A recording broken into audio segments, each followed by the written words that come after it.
So we'll officially begin.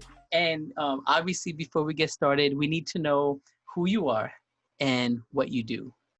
So my name is Hafsa, but I go by HafandHaf. And there's two versions of me, just like my name says, HafandHaf. And the first version is the Hafsa who is a working professional in corporate America. And she wasn't in corporate America to begin with. She actually started in the public sector, but studied international relations and Arabic, transcended that into a career in politics, did that for about 5 years, and then kind of transitioned into the private sector.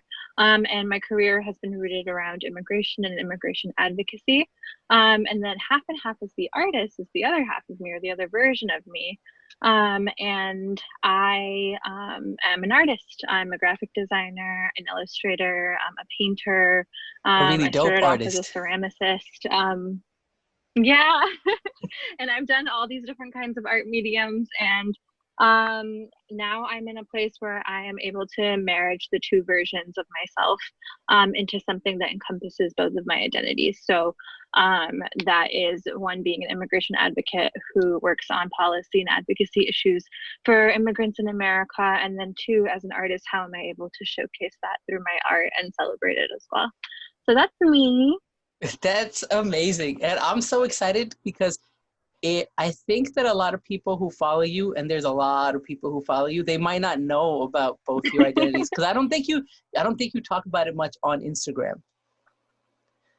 No, and actually that's because I wasn't allowed to.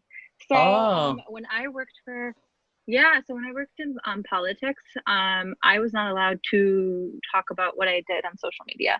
So that was mostly because I worked for an elected official. And everything that I did was supposed to be a representative of me and not who I worked for. And so I actually had to hide a lot of my professional identity at the time, because if I were to expose that part of myself, I probably wouldn't have succeeded far in my career. There were also a lot of rules. So when I started that job, I was told that I just couldn't. So I wasn't allowed to speak on it. I wasn't allowed to post about it, and I wasn't allowed to share those things with the public. And so that's why I didn't talk about it on social media. And then I feel like because I did that for so long, and now I have this role where I work in immigration and I am allowed to talk about it, I'm so used to not talking about it that I just don't talk about it. Yeah, that makes sense. Yeah. It's still really cool. I still find it so fascinating what you did before, but we'll get into that in a little bit. The next thing I want to talk about, which is the meat and potatoes of this, is obviously you're brown. So we need to know, was being a doctor ever part of your journey, or was it ever part of the pressure that you got from your parents? Oh, you need to be a doctor. Yeah. So not so much my parents, but the community, and by community I mean all of those that helped me grow up. So whether that was my family friends, my extended family, my aunts and uncles, my grandparents, I definitely got the doctor talk. I feel like we all do, right? We're in middle school, barely 12 years old, and they're like, all right, time to open up a science book and get to work. And I did get that talk, but my parents never pressured me into it, but they definitely they foresaw a career for me that was part of the traditional path, right? So they wanted me to follow a career path that made sense, or a profession that was something that they were used to or had heard of. I have a lot of friends who are in consulting now, and they are pretty high up at their firms, make amazing money, but their parents still have no idea what they do. And to be fair, I have no idea what consultants do either. That's what my next question is. I always hear that, but what does that actually mean? I don't know. My best friend's a consultant. I've been friends with him for 13 years, and I still don't know what he does. I don't know what. So I think that they're just used to, our parents are used to these professions that they have seen on TV or have been drilled into their brains through their peers and their parents and their society, that there's 4 major career paths that you need to follow. You're either a doctor, a lawyer, an engineer, or I don't even know. I think those are the 3 ones that I can think of. And it's weird, who decided that those were going to be the 3? Because I know. Like if they wanted us to aim for the moon or like aim for the stars, they should have been like, why not a CEO? There's so many brown CEOs. Like, why isn't that ever brought into the Yeah, I know it's conversation? I don't not. It's understand. still. And I really thought or imagined, that as time went on, as like, as over here we have now like second generation parents and stuff like that, but part of that mentality is still there. I still hear people saying that, oh, you either doctor, lawyer, engineer, or something like that, because I think it also is that conceptually they can understand what those careers might be, even though like nobody knows what an engineer really does. Like my parents have no idea what an engineer does, right? But they will still like the title of engineer. So they don't understand anything. Even when I was in healthcare administration, I used to try to tell my mom what I did too, but she had no idea what I did. She just said, "Oh, I work at a healthcare agency, and that's it." So if you're not one of those, you're basically nothing, or you're famous, because then it's easy to brag about you if you're famous. It's very easy. It's like, oh yeah, that person. Yeah. Right. And I'll talk a little bit more about like fame or like name recognition with my art, and how it started to like seep into my like family's brains that I was a real artist much later when we talk I want to know about I'll this. bring that up. Yeah, okay, they cool. like didn't. Yeah, we'll talk about it. Okay, cool. All right. Yeah. So then the next thing was going to be like, so when you were a kid, right, your parents or your community gave you suggestions, but what did you actually want to do when you were a kid, like 10 or 15 years old? What were you thinking of? Oh my God. When I was 6 years old, I remember this because I kept all of my journals. I used to journal as a kid. And I remember at 6, 7 years old, I found a journal, like I think in 2014, I just like found it when we were moving and stuff. And I was like going through it and I was like, how old was I? And I looked at the year stamp on there and I was like, this was like 1999. And I was like, what did I like have to do in 1999? Like, what was I talking about? And so I'm flipping through and in it, I wrote in my poor handwriting, I'm going to own a Pizza Hut. And I'm gonna be an artist. And so, damn. Yeah, I wrote, I'm gonna be an artist, I'm gonna make art, and I'm gonna own a Pizza Hut. Those are gonna be my two things. And that is amazing. I know, isn't that so crazy that I said that to myself as like a 6, 7, 8-year-old, and I was like, I'm gonna be an artist, but also I did one of those. I'm gonna own a Pizza Hut. I'm an artist. Hey, listen, never owned a Pizza Hut. You could definitely have a pizza spot now too. It's funny you say that. When I was a kid, and this is so random too, I always my side dream was 7-Eleven. I was like, yo, I want to own the 7-Eleven. It was because of the Slurpees, right? It's because of the Slurpees and all the snacks. You could imagine you own it. You walk in and just have whatever you want whenever you want. Right, like as a kid, you had no idea what it did, what it like cost to run a business. You were just like, I'm gonna have a Pizza Hut. I'm gonna make pizza all the time. Yeah, and I'm gonna eat it. That's what I would do. I was like, I'm gonna eat everything. That's really cool. Yeah. That's really cool that you actually had an art or had like the awareness to know that you wanted to be an artist. Because I feel like even up until a couple of years ago, I can't even imagine what that would have been like to think of yourself as an artist or think that you want to make art. Because when we were kids, that wasn't a real thing. There was no real artists. There was painters you read about, and that's about it. Yeah, like I remember the only reason I even thought that being an artist was a viable career option is because it was a subject in school. So I was like, because this is a subject in school, then it must be someone's job. Like, why would they that's a really good thought process. Yeah, I was like, why would they be teaching it to us if it wasn't a subject in school? That makes so much sense. I never thought of it that way. Yeah, and so I was like, I would come home from school, my parents would be like, what are you gonna be? What do you want to be when you get older? And I'd be like, an artist. Like, it's my favorite subject. So dope. That's really cool. I love that 6-year-old awareness. Like, yo, this is what I'm gonna do. I'm gonna make art. Yeah. So going into the next step is talking a little bit more about what you actually do now, so people can have a better understanding of like what your day-to-day is like. Yeah. So do we want to talk about, actually, I'll talk about what my day just looks like. And like full disclosure, before I start talking about this, I do not recommend this lifestyle to anybody. It is definitely not healthy.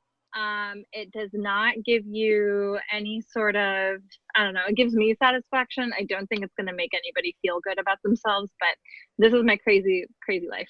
I wake up at 7 a.m. So right now during this pandemic, I wake up at 7 a.m. I log into work. I make sure that I'm available and I go to sleep for an hour. And I get back up, log in, and I work. If I have emails to send art related, I'll do that in between, but I work until about 4:30.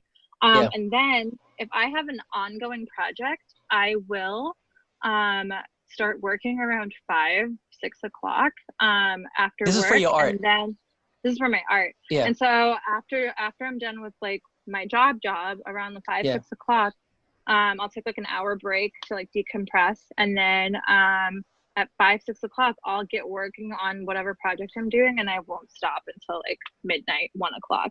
And it is a very unhealthy lifestyle because you're just working yourself to death. And I'm sure that there's ways that people can like, you know, schedule it out or parcel it out throughout the week and like come up with a healthy plan. But I'm just like, that's my personality. Like if I'm fixated on something, I'm just going to work on it. And then when it's done, I can relax, but it's never done.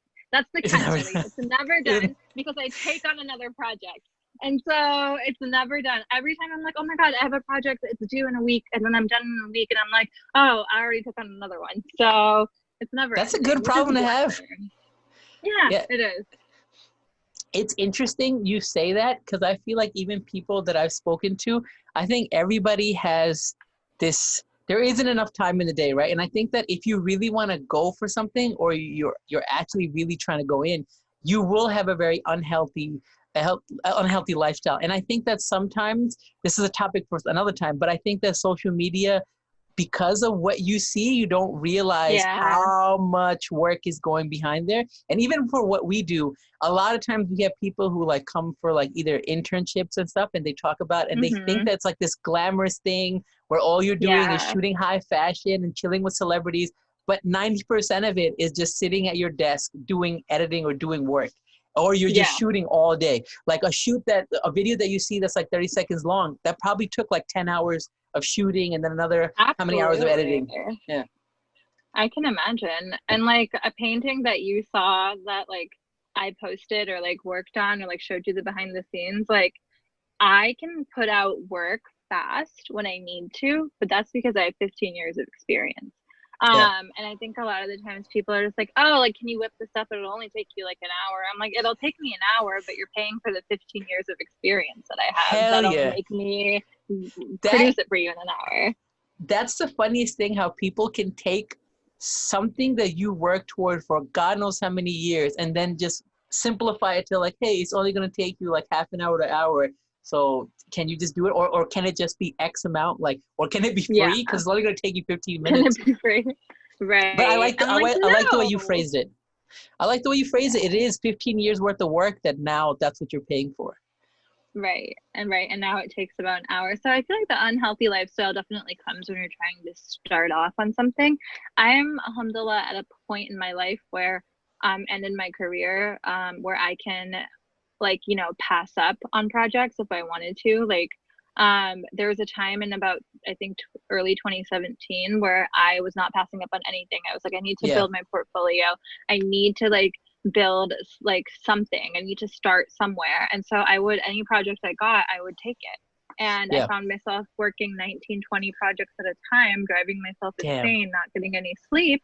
And I don't regret that time, but it took a huge toll on my relationships with people. It took a huge toll on my day job, and my health. And I think that I grinded that entire time to get to where I am like today, where I can take on, you know, 1 or 2 projects here and there and like be set because I'm at a price point that I wasn't at, you know, 2 years ago. Yeah. But that unhealthy lifestyle now is just a choice. But back then it wasn't when I was starting. So yeah. It's funny. I'm going to bring it back to this whole doctor thing. When you're in med school or you're going through that process, you do have an extremely unhealthy, wild schedule. But the funny thing is that society completely forgives, right? So if you don't show up to any social events, so right. You can't do any wrong, right? If I didn't show up to a wedding or birthdays or even in my own marriage or family, like if I didn't do anything. So nobody questions it. But if you try to apply the same kind of discipline to something else that you're doing, people can't seem to understand it. And I've always believed if you put that same amount of energy, time, and money into anything that you do, you're going to do really well. But I think the society doesn't forgive you the way they forgive you if you're in med school. It's or like if you're doing medicine. Right. You're It's so right. I unfair. never thought about that. It isn't fair. I think, just like also dealing with the stigma behind the fact that art isn't a real career choice. Yeah. Also this feeds into it, not even just with being a doctor, like being with like being an immigration advocate, like working on immigration cases, like when the travel ban happened and I was working for the senator, like I was working crazy. Like there was families that had people trapped at airports. There were families that had people trapped in embassies across the country. People couldn't get a hold of their family members. People couldn't, Yeah. like people were stuck in places they didn't need to be or didn't want to be. And I was working so much and no one understood, like nobody understood. It was like they couldn't forgive that because it didn't make sense to them, or they didn't understand what I was doing It or why I was doing it. it's so unfortunate that it is that way, because if in the similar sense, if like doctors who are busy during the pandemic, no one's questioning why they're busy. Like they can Yeah, understand, but why can't they understand what you're doing is equally as important to people's lives as it's just interesting right. that how society works that way. Because something horrible happened, right? Like there was Yeah, a pandemic, doctors terrible. were needed. There was a Yeah, travel ban. Muslims were banned out of the yeah, country mid-flight. yeah. So It's immigration crazy. advocates and lawyers were needed. Needed. Yeah, So, 100%. but it didn't make sense. It didn't make sense to a lot of people. Okay. I don't think I need to ask you this, but are you, because I think we kind of touched on it already, but are you happy with what you do now and the choice? Like if your younger self looked at you, would they be happy with what you're doing now or where you're at now? Yeah. I That's mean, a you're really already, good you said you're going to be an question. artist and you are an artist. So I'm sure the 6-year-old will be real happy. Yeah, I could have, if you asked me 4 years ago if I would be doing this at the capacity that I'm doing this, I would have been like, yeah, right. Like, that doesn't sound real. That doesn't sound like something that you're doing that's making you real money. Because again, like I, as an artist, am dealing with the same stigma. It's like, I'm constantly like in the beginning of this was underselling myself, and didn't understand why and didn't understand Yeah. the value that of the service and the goods that I was providing up until, Yeah. you know, being around the block a couple of times. But when I started, there was no blueprint for it. There wasn't a South Asian artist or art scene at the time. I think there was Nope. maybe 2 or 3 of us kind of starting back in 2014, kind of just, learning the ropes on our own. And I feel like if younger me looked at me now, she'd be like, wow. That's awesome. Yeah. And that's kind of one of the reasons why I wanted to do this is so like, if there's some kid somewhere who thinks or can't even imagine them being who you are now, they should know that there are people like you who did it with no Mm-hmm. resources and no help. No So resources and no help. yeah. And so now I feel like kids have a lot more opportunity. And I mean, I think there was always there, but now it's amazing to see people that you can actually look up to. Like there's kids now I'm sure a lot of kids look up to you and say like, yo, one day I want to be her. I want to be just like her. That's crazy. It's crazy to think about, but it's the truth. Yeah. I still think I'm a kid, but I'm not. I'm almost 30. Yo, I'm way past that, and still like it's mentally you think that you're somewhere. I forgot who I was talking to Hmm. recently, and they were like, "Oh, blah blah blah is like 35 years old." In my head, I was like, "Damn, that's old." I'm like, shit. I was like, "I'm 35." I always forget. That's so Uh, funny. it is. That's so funny. Yeah, I've just immediately made myself very old, especially to like younger kids. The next question that kind of goes into this, and I think this is what you might have touched on, we're about to touch on before about like now that you're here, you're happy, your 6-year-old self is happy. So now going back to your parents, like how do they feel about what you do now, and how do they feel about the success that you have now?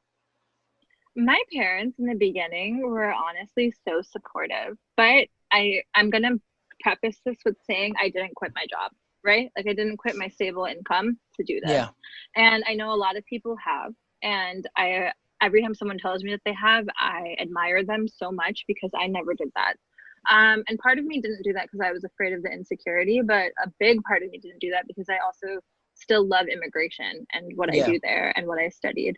And so I think that that was an easier transition for them, to be okay with the fact that, hey, our daughter's doing this. But she also is like, you know, working her 9 to 5. And so that's palatable for us. Yeah. But they started really understanding what I was doing. So my mom really started understanding what I was doing and being prideful and like showing me off to people when her peers started noticing what I was doing. Oh, yeah, that's the best. Yeah, so they were like, oh, we heard that your daughter's art was here. We heard your daughter's art was in that restaurant. We saw that your daughter did this. We saw her art at the mosque. We did this. And like, we've seen this. And my mom was like reveling in the fact my dad didn't really understand what I was doing was legitimate until he saw my tax return. So he did not believe what I was doing was real until he saw that I made actual money from it, that I had to file it on my taxes, and that's when he started legitimizing it in his head. That's so interesting. But seeing it everywhere and hearing people talk about it wasn't enough. Nope. He wants to see the numbers. He wanted to see the numbers. My dad is a numbers man, and when he saw my tax return, he was like, okay, I see what you're doing is real. I mean, to be fair, and this is something that took me a while to really understand too, like at the core of it, parents really just want you to be secure, you know, financially and stable, right? That's why the doctor, lawyer, engineer is, because even back, you know, back in Pakistan or wherever you're from, where like, you know, all brown people, that they know that because to them, those are like stable careers that make good money. And I think at the core of it, that's what they really want. So when your dad sees your tax return, like, oh yeah, she's doing it. He's probably like, cool. Yeah. Right, this is real. Right. He's like, you're good. This is real. Like, it didn't legitimize in his head until he's, because I didn't make, like, I know at the end of the day, like, commodifying what you're doing is so important to them as first generation immigrants, because they came here with nothing. And so they came here to a place to give their children everything. And when they see that their children, because like I always say that we as second generation immigrants have the luxury to live while they had to focus on surviving. 100%. And so we are not surviving, we're living. They're still in survival mode. And so when they see that we are doing things that, you know, aren't the path to survival and stability, they get worried. And I get that. And I think we need to cut them a lot of slack sometimes, because we're just throwing something onto like their entire psyche that they've never even been introduced to until recently. And we're expecting them to be on board immediately. I think that because I was like smart and lucky enough to be able to do this a little bit later, like I wasn't 17 years old starting this art like career. I was 25 starting this art career. And I feel like because of that, I was able to have patience with my parents, because I was like not a crazy teenager or in my early 20s. I understood where they were coming from. Yeah. And so I really found the importance of cutting them some slack in the understanding process, because this is definitely nothing that they've been used to. It's 100% true, and you were way more mature than I was when I did it, and I was like 30 years old. The problem was like I was a little bit frustrated because Atif did what I wanted to get into too. So I was like, come on, you guys, there's a great example right there. Like he's your oldest, but they're like, no, like my mom I think still struggled with that a lot. The other thing I was trying to get them to understand too was the fact that we're here, and the reason why they came here, I don't think they'll agree with this, but is to give us choice, right? And aside from just having a stability, like is to, like I know that I'm super lucky to be able to have choice, where I can choose not to do stuff or choose to change my career, because in many circumstances I wouldn't. So I do give them credit for giving, and I was trying to get them, like, yo, the reasons why you came here was to give us choice. And they're like, nah, that's not what this is about. And then I was trying to tell, because it is obviously very risky. And then one of my Ali, they do understand the choice was doctor, lawyer, engineer. Yeah, that's you had choice. Yeah, I had choice. I could have picked anything I wanted from that, but I clearly did not. My friend was like, yo, one thing that also our parents, it's just funny because they don't think of it that way, is that the greatest risk ever was to come to a country where they don't know anybody, they don't have anything, they don't have family, they don't have money. And like, I can't even imagine doing something like that, right? And we've grown up in a world of choices. So I tell them, I was like, yo, the risk that you took coming here and doing what you did is nothing compared to what I'm trying to do. But at the same time, I should have been a lot more understanding initially. I just stayed quiet, but it is true. It is something that's not part of, it was never part of their life. And I'm sure that, some of it is just general disappointment. But luckily, my younger brother is a doctor, so we have one doctor in the family. So Okay, one out of four. That's fine. 1 out of 4 is not bad because the other 3 are artists and not not what we should have been. That's okay. The thing is, but we're here. Do you want to? But yeah, we are here. Do you want to talk about the fame thing now that you had mentioned before, of how the recognition? Yeah, my mom, I think it was like in the middle of a conversation she was having with somebody. I think it was a family member that had visited a restaurant. I've done so many different restaurants around the East Coast with my art that I sometimes don't even bring it up with my parents unless I need something from them, because I'll just tell them I'm working on a project here and there, but I don't sometimes say it by name. And so somebody had went to this restaurant and it was covered in my art. Yeah. And they had figured out that it was me, and then called my mom and was like, hey, we went to this restaurant, your daughter's artwork was everywhere. It was the restaurant sign, it was the logo, that's so amazing, how cool is that? And my mom was so floored that somebody recognized it and figured out that it was me, and then started taking credit for it. She's like, oh, she gets all of her creativity from me.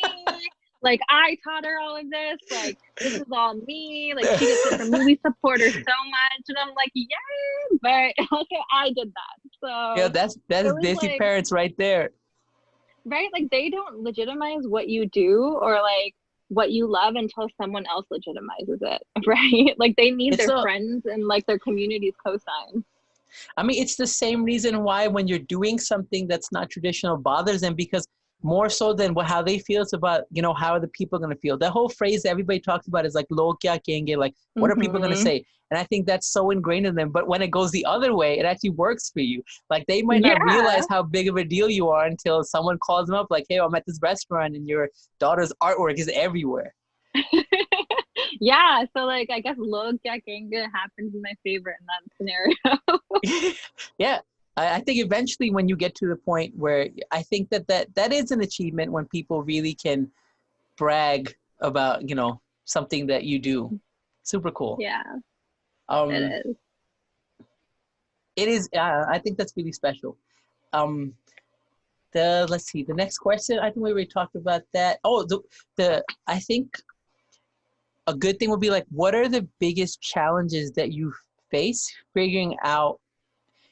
Actually, it could be both sides too. It could be your actual job and also the artwork that you do. What were the biggest challenges getting to where you are now for both your careers? Yeah, I think it was the fact that there was no blueprint, right? I didn't even know my job, right out of college, the one that I took as an immigration advocate for the Senate. I had no idea that was a job. I had no idea. I feel a lot of us are in jobs and positions that if you asked us about them when we were in our early college years, wouldn't even be able to tell you that those are careers. Yes. And so I was in this job and I didn't really know what to do. I didn't know how to explain it to people. I didn't know. And a lot of those conversations ended up being conversations about the American government system, because a lot of people didn't know how the government even operated. Yeah. What's the difference between the House of Representatives? What's the difference between the Senate? What do they do? How are these functions related? How do they help people that they represent? What are the tangible, actionable things that they can do for their communities? And so that was a difficult thing to kind of navigate. But also I was a public servant, and public servants don't make much money. And so It was a choice. I could have taken a more high paying role out of college, but it wouldn't have been a public service and I wouldn't have been helping people, which is what I ultimately wanted to do. But that was very difficult for my parents to understand, because they were like, well, you have a college degree and you're not really making that much money. So what is it that you even do? So those were a little tough. Those were tough conversations to navigate. And then with the art, it was kind of difficult because I am not a business person. I don't know how to run a business. I'm an artist through and through. And I would be posting a lot of my work. I remember in 2013, 2014 on social media, and people would want to buy it and I had no idea how to sell it. I was always just confused. And so I started a small website, figured out how to commodify it a little bit, but it was still difficult for me to sell my work. For me, it was like, this is mine, I made it, but if I'm choosing to show it to you or share it with you or the world, then I have to be okay with you owning it too. That's an interesting concept. Yeah, it was hard to understand because I felt selfish with it, and then I was like, I can't be selfish with it if I'm choosing to put it out there. Because you're ultimately sharing that part of you. You're going to have people contacting you wanting to also have that part of you. I was so selfish with it in the beginning. I was like, this is mine, you can't have it.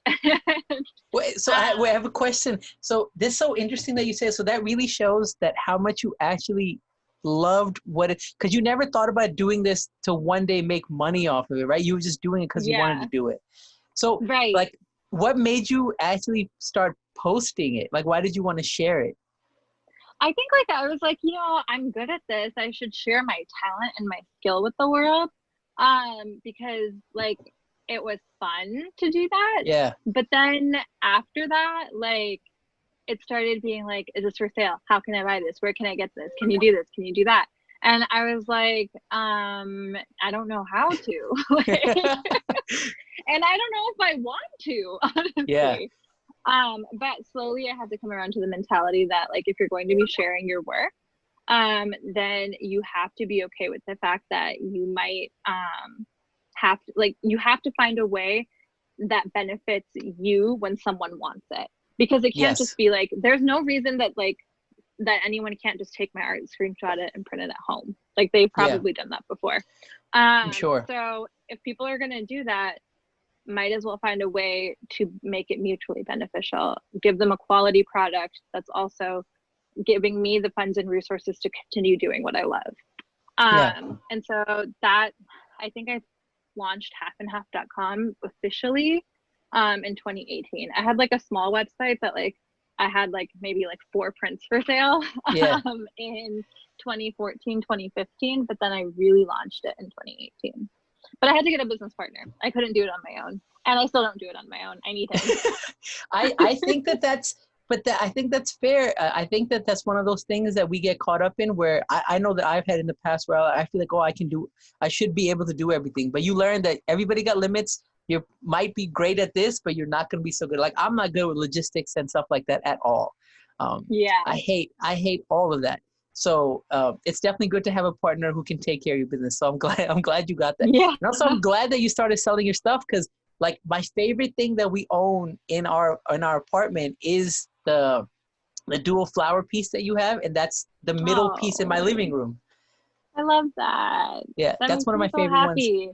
See, and then like that piece of me is now in your house, and like that's such a great feeling. And it took me a while to understand that feeling and being able to share your work with people outside of a virtual confine. That was something that I also wanted to like really, really emphasize on the fact that like there's artists out there and there's people out there who are just digital content creators, and I am an artist. I feel like there's a very big difference between an artist and a digital content creator.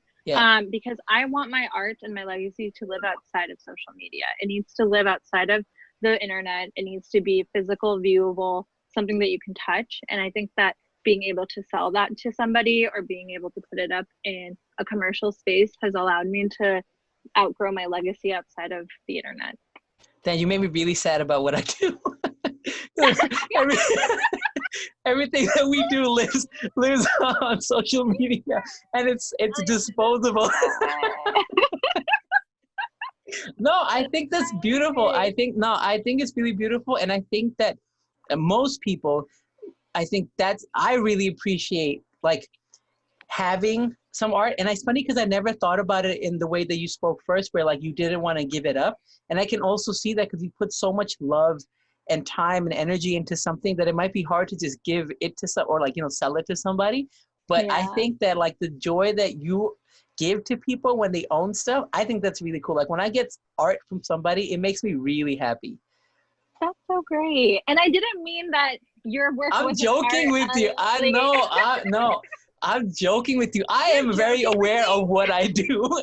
I'm very aware of what I do and where it lives. Most of the stuff that we do lives on Instagram stories, and we know where they go in 24 hours. Nowhere. Listen, what you do is an art form in itself, and we all enjoy it, and we all consume it, and we all love it. And I'll say that now, and then I'll wake up at 3 in the morning and think about it later and have anxiety. Oh man. Oh, that was good. Sorry. And I realized that. So I didn't put this in the list of questions that I sent you, but when you were talking, I realized one of the purposes of this is to help, you know, potentially someone younger or anybody who's trying to like figure out the career stuff.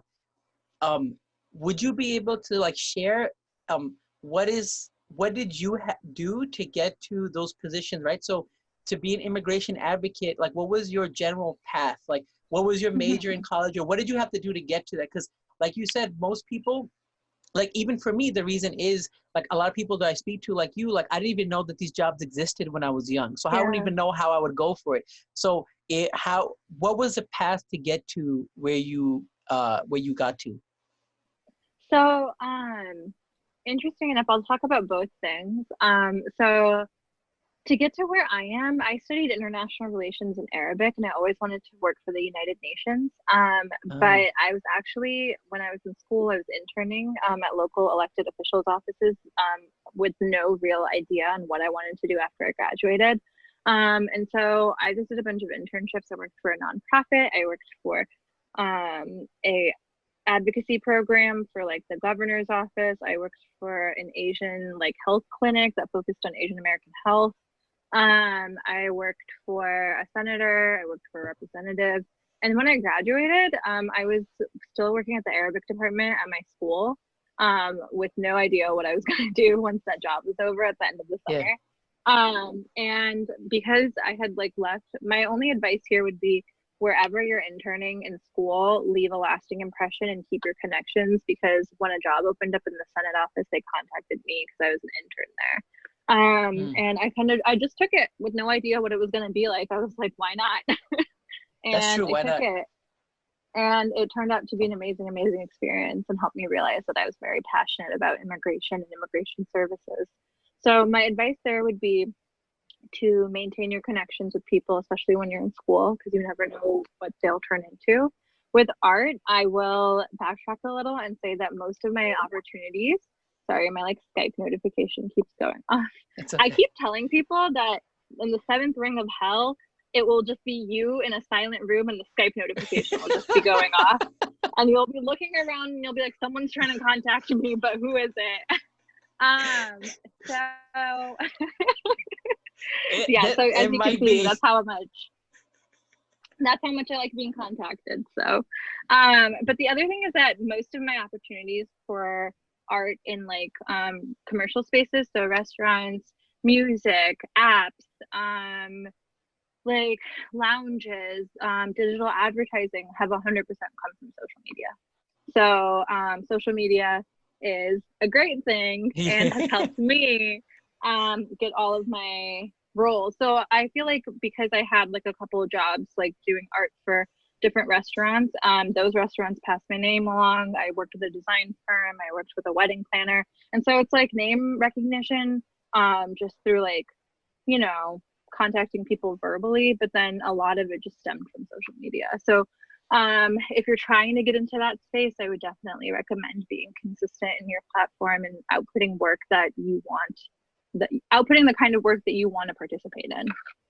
Did you first, like for your first, like in the start, were you reaching out to people, or were you getting contacted from people based on what you were putting out? I was reaching out to people in my network to do like fun stuff. So like I was like, oh, we're having an event, like there's a party, or like there is like a social event, like how can I incorporate my art into this?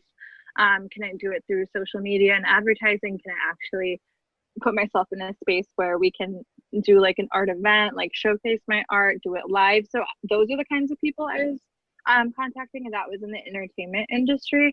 But like the commercial space, it was people reaching out to me. That's really cool. That's really interesting. It's like, I don't know, it's hard, like putting yourself out there. I was just kind of forcing myself into spaces. I was like, oh, you guys are having an event, a lot of brown people will be there, let me do something. And like offering up stuff for free, which kind of helped get my name out there. And so that was like putting myself in a space where collaboration was more than compensation, and was helping me get to a spot where that partnership would be more meaningful than getting paid for that work. Yeah. And so that kind of propelled me into the direction that I wanted to go in. I think that like it is a tricky balance, because in the start you will have to do a lot of these collaborations instead of getting compensated, but then there comes a point where like I think people expect you to just collaborate and not get compensated, and then to know like your worth when you get to a certain point where you don't need you don't need that anymore. I think that's a tricky thing to know. Make sure like people know your worth. Yeah, definitely. I think that I didn't understand that or feel that. You're slipping. I think there's also like there's light coming right, like there's like a beam of light right on your forehead. No, why didn't you tell me earlier? I was gonna stop and take. I think it just got way brighter now. I don't know if that's a sun or the reflection from the sun or something, but it's like sun. Yeah, it's the sun. You're just beaming. I'm just beaming. So I think that now just going through it's a trial and error, right? Like I feel like I can't give anybody a blueprint and be like, hey, like these are the things worth your time to do for free and these things aren't. I think it just has to do with your brand and what you're trying to achieve. I did a lot of free stuff that was ultimately meaningless and meant nothing, and I wasted time and hours, but I think that's just part of the process, right?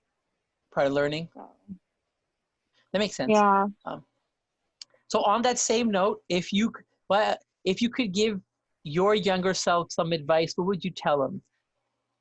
Oh my God, to be patient.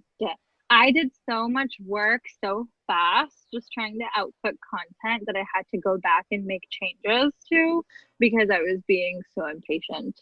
I was like, why am I not there yet? Why have I not gotten to that point? Why have I not done X, Y, and Z yet? Why have I not gotten there? And I was always like, oh, I'm so old. Like, I'm like 25 getting into this game, blah, blah, blah. But no, I think it's just like things happen when they're supposed to happen and you have to do it with patience. It's like, what is the saying? Slow and steady wins the race. And so it was something that I definitely didn't believe in until recently. I think that is a really, really good lesson, or, it's really good advice, because I think that same thing, because of social media, I think people don't realize that sometimes, or not sometimes, most of the time, it takes a lot of time and a lot of hard work to get to, where you are now. It's not like you woke up one day and, you had everything that you do now and had the followers and had like the clients. It doesn't work that way. There's a lot of grinding and a lot of time. Absolutely. In 2018, I had 6,000 followers. And Damn. What is it, 2020? I have 40,000 more. So that's amazing. Yeah, 2 years growth. And it's all organic growth, which I'm very proud of. I've never hashtagged a thing in my life. So you weren't following and unfollowing people. No, I never did any of that. I know people who did, and I didn't do that. I don't think people should. I don't think people should either. But the one thing I will say about organic growth is that it's organic followers, but it's also organic customers, because the people always look at like businesses and like artists and stuff, and you see their following, and like that number may just be your following, but in my instance, that number is my following, but also my customer base, because that organic growth came on its own. It wasn't forced. And so those people actually want to consume the content and purchase it too. I think that's super important, because I think a lot of times, even in conversations that we have with clients and just in general, people get so caught up in numbers without understanding like how much engagement are you getting from those numbers. So it's insane that the average is around between 1% to 3%, which is crazy low, right? But it's because people are just focused on building numbers and not focused on how much of your audience actually engages with what you do, whether it's buying stuff or watching stuff or whatever. Like, I think that's way more important than having like, 50,000 followers, but like you have like 100 people who actually support what you do. Yeah, exactly. And I didn't realize those numbers and how they translated into business until this past year. And it made me really truly realize that a lot of my like following and like this base of people that follow my work and what I do, like purchase it. And that's a really cool thing. That's amazing. And there's like a philosophy, there's like a whole philosophy behind having 1,000 core followers. Like if you have 1,000 people that really support you and really buy your stuff and really share your stuff, that really is all you need to succeed and be stable. And it's interesting because that number is so low, but to get 1,000 people who will buy your stuff or watch your stuff or share your stuff is so tricky, because you could have, I don't know, thousands and thousands of followers, but the fact that like no one's buying your stuff, it says a lot. And exactly. if you bought followers, you'll realize that really quick that doesn't mean shit. Yeah. Or even if like people don't realize, like, yeah, okay, you reach 50,000 or whatever, and a brand might sponsor you, but if the brand is not getting a return on their investment, they're never gonna use you ever again. Exactly. That's so true. I remember I was following somebody like a couple of years ago. They had like 1.4 million followers. And I remember I went to one of their posts one day and it had 13 likes, Ellie. Ooh. 13 likes. Ooh, that's so sad. Oh, that's so bad. 4 million, 13 likes.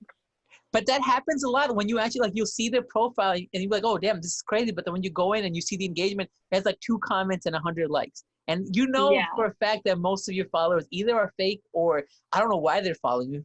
It's crazy. Or you see when Instagram does their cleanups once in a while, and all of a sudden, like, your followers get cut by half, then you realize, like, yo, this person just had either bought followers or had bought followers, and that sucks.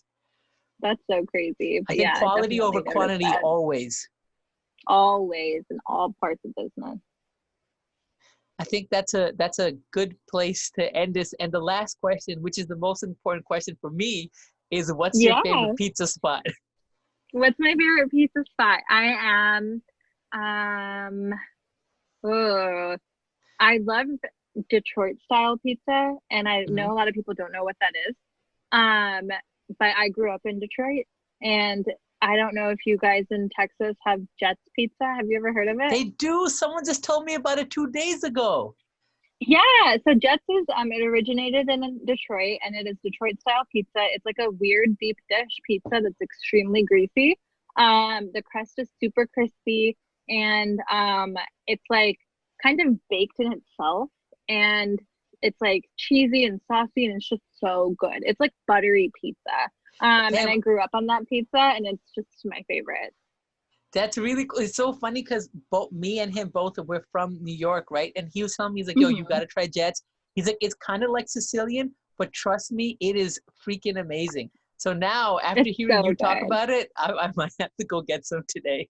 It's really good. It's just like a chain. Like you'll walk in and it feels like a Domino's, but the way that they make their pizza, it originated in Detroit, and then like they kind of expanded from there.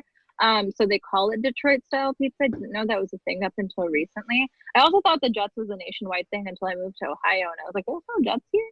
But it is cheesy and buttery and crispy and so good. I'm glad they have it, and I'm definitely not a chain hater, and I'm not like a pizza snob. People assume that I am, but I'm not. I love Domino's just as much as I love like a hole in the wall spot. Okay, good.